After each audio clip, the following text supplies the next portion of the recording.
Hi എല്ലാവർക്കും നമസ്കാരം. പുതിയൊരു വീഡിയോയിലേക്ക് എല്ലാവർക്കും സ്വാഗതം. ഇന്നത്തെ റെസിപ്പി എളുപ്പത്തിൽ റെഡിയാക്കി എടുക്കാൻ പറ്റാവുന്ന നമ്മുടെ ബ്രെഡും മുട്ടയൊക്കെ ഉപയോഗിച്ചുകൊണ്ട് ഈസി ആയിട്ട് റെഡിയാക്കാൻ പറ്റാവുന്ന ഒരു സ്നാക്സിൻ്റെ റെസിപ്പി കേട്ടോ. അപ്പോൾ ഒരുപാട് സമയമോ അതേപോലെ തന്നെ ഒരുപാട് സാധനങ്ങളുടെ ചിലവോ അങ്ങനെയൊന്നുമില്ലാതെ സിമ്പിളായിട്ട് റെഡിയാക്കി എടുക്കാൻ പറ്റാവുന്ന സ്നാക്സാണ്. എല്ലാവർക്കും ഒരേപോലെ ഇഷ്ടമാവും. അപ്പോൾ കഴിക്കാൻ നേരത്ത് ഒരുപാട് അങ്ങ് തണുത്ത് പോവാതെ ചെറു ചൂടോടുകൂടി നമ്മുടെ സോസിൻ്റെ കൂടെയോ അല്ലാന്നുണ്ടെങ്കിൽ നല്ല ചൂട് ചായയുടെയൊക്കെ കൂടെ ഹാപ്പി ആയിട്ടിരുന്ന് കഴിക്കാം കേട്ടോ. കണ്ടു നോക്കിയാലോ എങ്ങനെയാണ് നമ്മുടെ അടിപൊളി സ്നാക്സ് റെഡിയാക്കി എടുക്കുന്നതെന്ന്.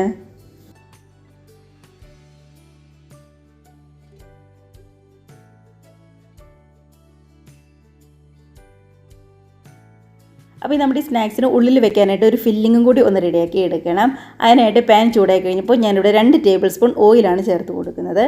ഓയിലും പതുക്കെ ഒന്ന് ചൂടായിട്ട് വരുമ്പോൾ ഏകദേശം ഒരു 1/4 ടീസ്പൂൺ മുതൽ 1/2 ടീസ്പൂൺ വരെ ചെറിയ ജീരകം ഉണ്ടല്ലോ, വലിയ ജീരകമല്ല ചെറിയ ജീരകമാണ് ചേർത്ത് കൊടുക്കുന്നത്. നമ്മുടെ ഈ ജീരകം പതുക്കെ ഒന്ന് ചൂടായിട്ട് വരുമ്പോൾ ഒരു മീഡിയം സൈസിലെ സവാള പൊടിയായിട്ട് കട്ട് ചെയ്തതും അതേപോലെ തന്നെ ഏകദേശം 1 ടീസ്പൂൺ നിറച്ച് തന്നെ ഇഞ്ചി വെളുത്തുള്ളി പേസ്റ്റും കൂടി ചേർത്ത് കൊടുക്കുന്നുണ്ട്. നന്നായിട്ട് ചതച്ചെടുത്ത ഇഞ്ചി വെളുത്തുള്ളി ആണെങ്കിലും മതിയാവും. എരിവിന് വേണ്ടി ഒരു 2 പച്ചമുളകും കൂടി ചേർത്ത് ഇതിൻ്റെ പച്ചമണമൊക്കെ നന്നായിട്ടൊന്ന് മാറി വരുന്നവരെ ഒരു 1-2 മിനിറ്റ് നന്നായിട്ട് തന്നെ ഒന്നങ്ങ് വഴറ്റിയെടുക്കാം. പതുക്കെ അതിൻ്റെ പച്ചമണമൊക്കെ ഒന്ന് മാറി സവാളയൊക്കെ ആണെങ്കിലും നന്നായിട്ടൊന്നങ്ങ് വാടി വന്നാൽ മാത്രം മതി. കണ്ടതാ ഇതേപോലെ ഒരുപാടങ്ങ് മൂത്തൊന്നും പോയിട്ടില്ല, പാകത്തിനായിട്ട് ഒന്നങ്ങ് വാടി വന്നിട്ടുണ്ട്. ഇനിയിപ്പോൾ ഇതിനകത്തേക്ക് നമ്മുടെ കയ്യിലുള്ള പച്ചക്കറി ഏതാണോ അതങ്ങ് ചേർത്ത് കൊടുക്കാം. ഞാനിവിടെ കുറച്ച് ക്യാബേജ് നീളത്തിൽ തീരെ കനം കുറച്ചൊന്ന് കട്ട് ചെയ്ത് എടുത്തിട്ടുണ്ട്. അതേപോലെ തന്നെ അത്യാവശ്യം വലിപ്പമുള്ള ഒരു ക്യാപ്സിക്കം ഇതേപോലെ ഒന്ന് കട്ട് ചെയ്ത് എടുത്തിട്ടുണ്ട്. പച്ചക്കറി ഒന്നും വേണമെന്ന് നിർബന്ധമൊന്നുമില്ല, ഉണ്ടെങ്കിൽ മാത്രം ചേർത്ത് കൊടുത്താൽ മതി. ഇല്ലാന്നുണ്ടെങ്കിൽ നമ്മുടെ ഈ സവാളയൊക്കെ ഒന്ന് വഴറ്റിയിട്ട് പൊടികൾ ചേർത്തിട്ട് നമ്മുടെ മുട്ട ചെറുതായിട്ടൊന്ന് കട്ട് ചെയ്തതാണെങ്കിലും ചേർത്ത് കൊടുത്താൽ മതിയാവും. അപ്പോൾ ഇതൊക്കെ ചേർത്ത് കൊടുക്കുമ്പോൾ ഒരു പ്രത്യേക ടേസ്റ്റ് ഉണ്ടാവും, അത്രയേ ഉള്ളൂ. അപ്പോൾ ഇതിനകത്തേക്ക് ആവശ്യത്തിന് ഉപ്പും അതേപോലെ തന്നെ ഒരു 1/2 ടീസ്പൂൺ എടുത്ത് കുരുമുളക് പൊടിയും കൂടി ചേർത്ത് നന്നായിട്ട് തന്നെ ഒന്നങ്ങ് ചൂട് കയറ്റിയെടുക്കാം. അപ്പോൾ നമ്മുടെ ഈ ക്യാബേജിനും ക്യാപ്സിക്കത്തിനും ഒക്കെ പകരമായിട്ട് കയ്യിൽ ഗ്രീൻ പീസോ അല്ലാന്നുണ്ടെങ്കിൽ ക്യാരറ്റോ ഒക്കെ ഉണ്ടെന്നുണ്ടെങ്കിൽ അങ്ങനെ ചേർത്ത് കൊടുത്താലും മതി, ഫ്രോസൺ ഗ്രീൻ പീസ് ആണെങ്കിലും. അപ്പോൾ ഞാൻ ആദ്യം പറഞ്ഞ പോലെ ഇല്ലാന്നുണ്ടെങ്കിലും കുഴപ്പമില്ല, ഉണ്ടെന്നുണ്ടെങ്കിലും കുഴപ്പമൊന്നും ഉണ്ടാവില്ല, ടേസ്റ്റ് അനുസരിച്ച് ചേർത്ത് കൊടുക്കുക കേട്ടോ. പതുക്കെ ഒന്ന് ചൂട് കയറി വന്നിട്ടുണ്ട്. ഈ സമയത്ത് നമുക്ക് പൊടികൾ ചേർത്ത് കൊടുക്കാം. ഞാൻ പൊടികളായിട്ട് ഒരു 1/4 ടീസ്പൂൺ മഞ്ഞൾപ്പൊടിയും അതേപോലെ തന്നെ കുറച്ച് കാശ്മീരി റെഡ് ചില്ലിയും കൂടി ചേർത്ത് കൊടുക്കുന്നുണ്ട്. ഏകദേശം ഒരു 1/2 ടീസ്പൂൺ ഉണ്ടാവും. ഇനി അത്രയും തന്നെ ഗരം മസാലയോ അല്ലാന്നുണ്ടെങ്കിൽ ചിക്കൻ മസാലയോ മീറ്റ് മസാലയോ നമുക്ക് ചേർത്ത് കൊടുക്കാം. അതിനുശേഷം ഇതെല്ലാം കൂടി നന്നായിട്ടൊന്ന് വഴറ്റി പച്ചമണമൊക്കെ ശരിക്കും ഒന്നങ്ങ് മാറി വരുന്നവരെ ഇളക്കിയെടുക്കാം. അപ്പോൾ പൊടികളുടെ പച്ചമണം ശരിക്കും ഒന്നങ്ങ് മാറി വരണം കേട്ടോ. അതിനുശേഷം വേണം ഒരു 2 മുട്ട പുഴുങ്ങിയത് ചെറുതായിട്ടൊന്ന് കട്ട് ചെയ്ത് ഇതിനകത്തേക്ക് അങ്ങ് ചേർത്ത് കൊടുക്കാനായിട്ട്. അപ്പം മുട്ടയുടെ കൂടെ ആ ക്യാപ്സിക്കവും അതേപോലെ തന്നെ ക്യാബേജും സവാളയും എല്ലാം കൂടി ഒന്നങ്ങ് കടിക്കാൻ കിട്ടും. തീരെ പൊടിയായിട്ട് കട്ട് ചെയ്തതല്ല മുട്ട, ഈ ഒരു വലിപ്പത്തിൽ ഒന്ന് കട്ട് ചെയ്തതാണ്. ഇനിയിപ്പോൾ ഒരുപാടങ്ങ് ഉടഞ്ഞു പോകാതെ പതുക്കെ ഇതേപോലെ എല്ലാം കൂടി ആ മസാലയായിട്ട് നന്നായിട്ടൊന്ന് യോജിപ്പിച്ചെടുക്കുക. കണ്ടത് ഇതേപോലെ പതുക്കെ ഒന്നങ്ങ് മിക്സ് ചെയ്താൽ മാത്രം മതിയാവും. അപ്പോൾ എല്ലാം കൂടി നന്നായിട്ടൊന്ന് യോജിച്ച് വന്നു കഴിഞ്ഞാൽ മാത്രം മതിയാവും. നമ്മുടെ ഫില്ലിങ് ഇവിടെ റെഡി ആയിട്ടുണ്ട്. ഇത്ര എളുപ്പത്തിൽ റെഡിയാക്കി എടുക്കാൻ പറ്റാവുന്നതാണ്. അപ്പോൾ അത്രയേ ഉള്ളൂ നമ്മുടെ ഫില്ലിംഗ് എന്ന് പറയുന്നത്. അത് അവിടെ ഇരുന്ന് അതിൻ്റെ വലിയ ചൂട് ഒന്ന് ആറി വരട്ടെ. ഇനിയിപ്പോൾ നമുക്ക് വേണ്ടത് ബ്രെഡാണ്. അപ്പോൾ അത്യാവശ്യം വലിപ്പമുള്ള ബ്രെഡ് എടുക്കാനായിട്ട് ശ്രദ്ധിക്കുക കേട്ടോ. തീരെ അങ്ങ് ചെറിയ ബ്രെഡ് എടുക്കരുത്. എടുത്തിരിക്കുന്ന ബ്രെഡൊക്കെയും സൈഡ് കട്ട് ചെയ്ത് കളഞ്ഞ് നന്നായിട്ട് തന്നെ ഒന്നങ്ങ് പരത്തിയെടുക്കാം. തീരെ കനം കുറച്ച് നമ്മൾ സാധാരണ ചപ്പാത്തിക്കൊക്കെ പരത്തില്ലേ, അതേപോലെ എല്ലാ ബ്രെഡും അങ്ങ് പരത്തിയെടുക്കാവേ. അതിൻ്റെ കൂടെ തന്നെ മൈദയുടെ ഒരു ചെറിയൊരു പേസ്റ്റും കൂടി ഒന്ന് റെഡിയാക്കി എടുക്കണം. അതിനായിട്ട് ഞാൻ ഇവിടെ ഒരു 1/4 കപ്പ് മൈദ എടുത്തിട്ടുണ്ട്. ഇതിലേക്ക് ആവശ്യത്തിന് ഉപ്പ് ചേർത്ത് നന്നായിട്ടൊന്ന് മിക്സ് ചെയ്ത് കുറച്ച് വെള്ളം ഒഴിച്ച് ഒന്നങ്ങ് റെഡിയാക്കി എടുക്കാം. അപ്പോൾ വെള്ളം ഒഴിക്കുമ്പോൾ ഒരുപാടങ്ങ് കൂടി പോകരുത്, അതേപോലെ തന്നെ തീരെ കുറഞ്ഞ് ഒരുപാട് കട്ടിയായിട്ടും പോകരുത് നമ്മുടെ ഈ മിക്സ്. അതൊന്ന് ശ്രദ്ധിക്കണം. നമ്മുടെ കോട്ടിങ്ങിന് വേണ്ടിയിട്ട് ഒന്ന് റെഡിയാക്കി എടുക്കുന്നതാണ്. കണ്ടോ, ഒട്ടും തന്നെ കട്ടകളില്ലാതെ നന്നായിട്ടൊന്ന് മിക്സ് ചെയ്തെടുക്കുക. ഈ ഒരു പരുവത്തിന് വേണം റെഡിയാക്കാനായിട്ട്. ഇത് കാണുമ്പോൾ തന്നെയാണെങ്കിൽ അറിയാലോ, ഒരുപാട് വെള്ളം കൂടുതലുമില്ല എന്നാൽ തീരെ അങ്ങ് കുറവില്ലാത്ത പാകത്തിനായിട്ട് റെഡിയാക്കി എടുത്തിട്ടുണ്ട്. അപ്പോൾ ആ സമയത്ത് നമ്മുടെ ബ്രെഡിൻ്റെ സൈഡൊക്കെ 4 സൈഡും കട്ട് ചെയ്ത് കളഞ്ഞിട്ട് നന്നായിട്ട് തന്നെ ചപ്പാത്തിക്കോൽ ഉപയോഗിച്ച് ഒന്നങ്ങ് പരത്തി എടുത്തിട്ടുണ്ട് ബ്രെഡ്. ഇനിയിപ്പോൾ നമുക്കിതിൻ്റെ ഉള്ളിൽ ഫില്ലിംഗ് ഒക്കെ വെച്ച് ഒന്ന് റെഡിയാക്കി എടുക്കാം. നല്ലൊരു ഷേപ്പൊക്കെ കിട്ടാൻ വേണ്ടിയിട്ട് ഞാൻ ബ്രെഡ് ഇതേപോലെ റൗണ്ടായിട്ട് ഒന്നങ്ങ് കട്ട് ചെയ്തെടുക്കുന്നുണ്ട്. അപ്പോൾ നമ്മൾ കട്ട് ചെയ്ത് വെച്ചിരിക്കുന്ന ഓരോ ബ്രെഡും ഇതേപോലെ റൗണ്ടായിട്ട് ഒന്നങ്ങ് കട്ട് ചെയ്തെടുക്കുക.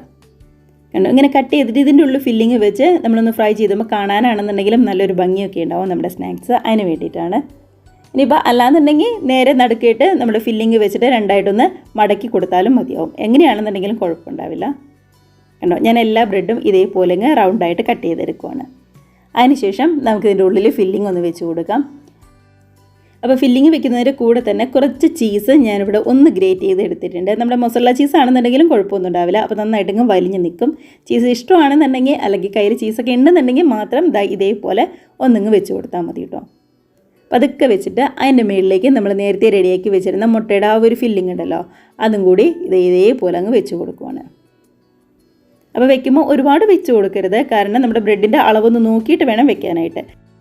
കണ്ടത് ഇപ്പോൾ ഏകദേശം 1 ടീസ്പൂണിൻ്റെ അടുത്ത് നമ്മുടെ മിക്സ് വെച്ച് കൊടുത്തിട്ടുണ്ട്. അതിനുശേഷം നമ്മൾ റെഡിയാക്കി വെച്ചിരിക്കുന്ന നമ്മുടെ മൈദയുടെ മിക്സ് ഉണ്ടല്ലോ, അത് എല്ലാ സൈഡിലൂടെയും നമുക്ക് പതുക്കെ ഒന്നങ്ങ് ബ്രഷ് ചെയ്ത് കൊടുക്കാം. ഇങ്ങനെ മൈദയുടെ ആ മിക്സ് ഒന്ന് ബ്രഷ് ചെയ്ത് കൊടുക്കുമ്പോൾ സൈഡൊക്കെ ആണെന്നുണ്ടെങ്കിലും ഒട്ടുന്നുണ്ടെങ്കിൽ വിട്ടൊന്നും പോരാതെ കറക്റ്റായിട്ട് തന്നെ നമുക്ക് ഒട്ടിക്കിട്ടും. അതിന് വേണ്ടിയിട്ടാട്ടോ. കണ്ടത് ഇതേപോലെ പതുക്കെ ഫില്ലിങ് ഒന്നിങ്ങ് കൈവച്ച് പ്രസ് ചെയ്തതിന് ശേഷം ഇതേപോലെ ഇങ്ങ് മടക്കി സൈഡൊക്കെ ആണെങ്കിലും നന്നായിട്ട് തന്നെ ഒന്നിങ്ങ് ഒട്ടിച്ചു കൊടുക്കുക. കണ്ടോ, ഒട്ടും തന്നെ വിട്ടൊന്നും പോരാത്ത രീതിയിൽ നന്നായിട്ട് തന്നെ ഒന്നിങ്ങ് ഒട്ടിച്ചു കൊടുക്കുക. ഇത്രയേ ഉള്ളൂ നമ്മുടെ സ്നാക്സിൻ്റെ ഫില്ലിംഗ് ഒക്കെ റെഡിയാക്കി വെച്ചിരിക്കുന്നത്. കണ്ടോ, എളുപ്പത്തിൽ റെഡിയാക്കി എടുക്കാനും പറ്റും. കാണാനാണെന്നുണ്ടെങ്കിലും നല്ലൊരു ഭംഗിയില്ലേ, അതിന് വേണ്ടിയിട്ടാണ് ഇങ്ങനെ നമ്മളൊന്ന് റെഡിയാക്കി എടുത്തിരിക്കുന്നത്. അപ്പോൾ ബാക്കി എല്ലാ ബ്രെഡിലും ഇതേപോലെ ഫില്ലിംഗ് വെച്ച് നമുക്ക് പെട്ടെന്ന് റെഡിയാക്കി എടുക്കാം. അപ്പോൾ നമ്മുടെ ബ്രെഡും അതേപോലെ തന്നെ മുട്ടയുടെ ഫില്ലിങ് ഇതേപോലെ ഒന്ന് റെഡിയാക്കിയതിന് ശേഷം എല്ലാവരും ഒന്ന് തയ്യാറാക്കി നോക്കുക കേട്ടോ. അടിപൊളി ടേസ്റ്റാണ്. അപ്പോൾ സൈഡിൽ ആ മൈദയുടെ പേസ്റ്റ് പതുക്കെ ഒന്നിങ്ങ് ബ്രഷ് ചെയ്തതിന് ശേഷം നന്നായിട്ട് തന്നെ ഒന്നിങ്ങ് മടക്കി സൈഡൊക്കെ ആണെങ്കിലും ശരിക്കും ഒന്നിങ്ങ് ഒട്ടിച്ചു കൊടുക്കുക. കണ്ടോ, അപ്പോൾ ഇത്രയേ ഉള്ളൂ. ഇതേപോലെ തന്നെ നമുക്ക് ബാക്കി എല്ലാ സ്നാക്സും ഉള്ളിൽ ഫില്ലിംഗ് ഒക്കെ വെച്ച് പെട്ടെന്ന് റെഡിയാക്കി എടുക്കാം. അങ്ങനെ ഞാനിവിടെ ഒരു 7 സ്നാക്സ് റെഡിയാക്കി എടുത്തിട്ടുണ്ട് കേട്ടോ. ബ്രെഡിൻ്റെ ഒരു 7 എണ്ണം ഫില്ലിംഗ് ഒക്കെ വെച്ച് റെഡിയാക്കി എടുത്തിട്ടുണ്ട്. അപ്പോൾ ഇനി ഇതൊന്ന് കോട്ട് ചെയ്തെടുക്കണം നമുക്ക്. അതിനായിട്ട് നമ്മൾ നേരത്തെ റെഡിയാക്കിയ ആ മൈദയുടെ പേസ്റ്റും അതേപോലെ തന്നെ കുറച്ച് കോൺഫ്ലെക്സ് ഞാൻ എടുത്തിട്ടുണ്ട്. കോൺഫ്ലെക്സ് കൈവച്ച് നന്നായിട്ടൊന്ന് പൊടിച്ചെടുക്കുക കേട്ടോ. ഇല്ലാന്നുണ്ടെങ്കിൽ നമ്മൾ ആ ബ്രെഡിൻ്റെ സൈഡൊക്കെ കട്ട് ചെയ്തില്ലേ, ആ സൈഡ് മിക്സർ ജാറിലിട്ട് നന്നായിട്ടൊന്ന് പൊടിച്ചെടുത്താലും മതിയാവും. അപ്പോൾ നമുക്ക് ബ്രെഡ് ക്രംസ് ആയിട്ട് അങ്ങനെയും ഉപയോഗിക്കാം. കോൺഫ്ലെക്സ് വേണമെന്ന് നിർബന്ധമൊന്നുമില്ല. അതിനുശേഷം മൈദയുടെ മിക്സിലും നമ്മുടെ കോൺഫ്ലെക്സിലും നന്നായിട്ട് തന്നെ ഒന്നിങ്ങ് കോട്ട് ചെയ്തെടുക്കുകയാണ് ചെയ്യുന്നത്.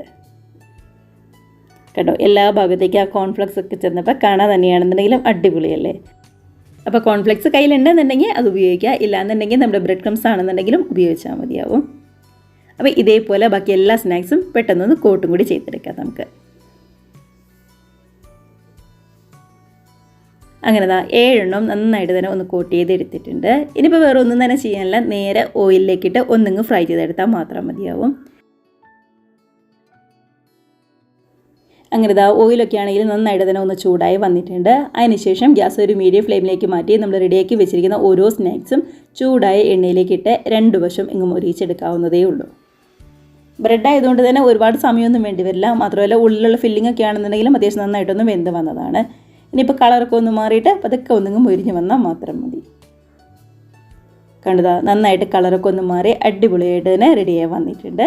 അപ്പോൾ ഇതിങ്ങ് കോരിയെടുത്ത് മാറ്റി വെച്ചിട്ട് ബാക്കി എല്ലാ സ്നാക്സും ഇതേപോലെ അങ്ങ് റെഡിയാക്കി എടുക്കാം. അപ്പോൾ ഞാൻ ആദ്യമേ പറഞ്ഞതുപോലെ തന്നെ നമ്മുടെ ഉള്ളിൽ വെക്കുന്ന ഫില്ലിങ് എളുപ്പത്തിൽ റെഡിയാക്കി എടുക്കാം. അതിനായിട്ട് ക്യാബേജും ക്യാപ്സിക്കൊന്നും വേണമെന്ന് ഒരു നിർബന്ധമില്ല.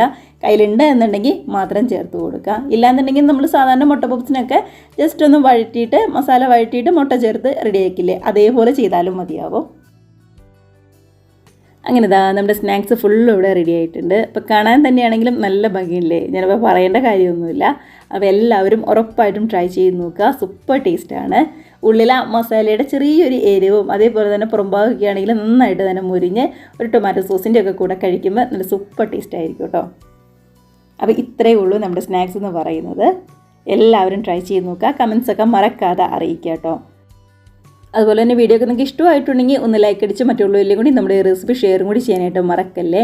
ആദ്യമായിട്ട് നമ്മുടെ ചാനൽ ആരെങ്കിലും കാണുന്നവരുണ്ടെങ്കിൽ ഈ വീഡിയോ റെസിപ്പി ഒക്കെ നിങ്ങൾക്ക് ഇഷ്ടമായിട്ടുണ്ടെങ്കിൽ പ്ലീസ് നമ്മുടെ ചാനലും കൂടി ഒന്ന് സബ്സ്ക്രൈബ് ചെയ്ത് സപ്പോർട്ട് ചെയ്യുക കേട്ടോ. അപ്പോൾ നമ്മുടെ ഈ റെസിപ്പി കൂടാതെ ബ്രെഡൊക്കെ ഉപയോഗിച്ചുകൊണ്ട് അതേപോലെ തന്നെ അവലൊക്കെ ഉപയോഗിച്ചുകൊണ്ട് എളുപ്പത്തിൽ റെഡിയാക്കി എടുക്കാൻ പറ്റാവുന്ന നല്ല സൂപ്പർ സ്നാക്സ് റെസിപ്പീസ് വേറെയും അപ്ലോഡ് ചെയ്തിട്ടുണ്ട്. കാണാത്തവരുണ്ടെന്നുണ്ടെങ്കിൽ ഒന്ന് കണ്ടു നോക്കിക്കോളൂ. അപ്പം നമുക്ക് ഇതേപോലുള്ള പുതിയ നല്ല അടിപൊളി വീഡിയോസ് റെസിപ്പീസൊക്കെ ആയിട്ട് വീണ്ടും കാണാം. അതുവരെ എല്ലാവരും നല്ല ഹാപ്പി ആയിട്ട് ഹെൽത്തി ആയിട്ട് സേഫായിട്ടിരിക്കുക. ബൈ.